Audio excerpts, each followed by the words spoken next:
বন্ধুরা, সকলকে good morning. দেখো সকাল সকাল আজকে আমার ঠাকুরের সেবা হয়ে গেছে, স্নান করে নিয়েছি সকাল সকাল পুরো 1:30 নাগাদ।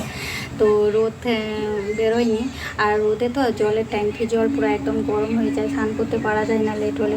তো তাই জন্য স্নান করে ঠাকুরের সেবা করে নিয়েছি, জল ফুল দেওয়া হয়ে গেছে। এই দেখো এই মলি ফুলগুলো তো সাদা সাদা আমার বাড়িতে ফুটেছে অনেক। আজকে আমার মামাম তুলে দিয়েছে ঝুড়িতে সাদা সাদাগুলো, আর লালের মাঝখানে মাঝখানে এইভাবে সাদা ফুল দিতে তো খুব সুন্দর লাগছে, দেখো হ্যাভি লাগছে।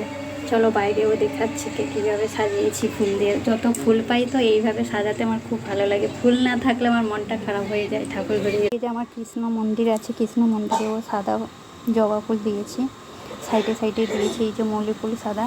এই যে আমার মল্লি ফুলের গাছ দেখতে পাচ্ছ, মল্লি ফুলের গাছটা কত কুড়ি এসছে, আবার কালকে ফুটবে। আজকে যা ফুটেছিল তুলে নিয়ে হয়েছে। এখানে মা মনসাকে এখানে গোবর নাতা করে দিয়ে দিয়েছি, কি সুন্দর লাগছে। তারপরে জল ফুল দিয়েছি, এই যে সিঁদুর টিপ লাগানো আছে, ওই দিন পুজো করেছিলাম, আর ধূপ দিয়েছি। রান্নাঘরে ঢুকে পড়লাম, আমার ওইদিকে কাজ কমপ্লিট হয়ে গেছে। এখন ভাত বসিয়ে দিয়েছি, মামামকে খাওয়াবো আলু সেদ্ধ ভাত মাখিয়ে। তো মামাম স্কুল যায়নি, খুব কাশি হচ্ছে, আর মানে আওয়াজ দিচ্ছে বুঝতে পারছো, এত প্রচণ্ড পরিমাণে শরীর অসুস্থ হয়ে গেছে হঠাৎ মাত্রে।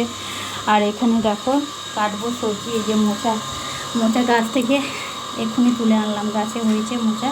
তো এটা কাটবো, রান্না করব, দেখি কতটা টাইম পাই রান্না করব। আরেকটা রান্না হয়ে গেছে, চলো দেখো।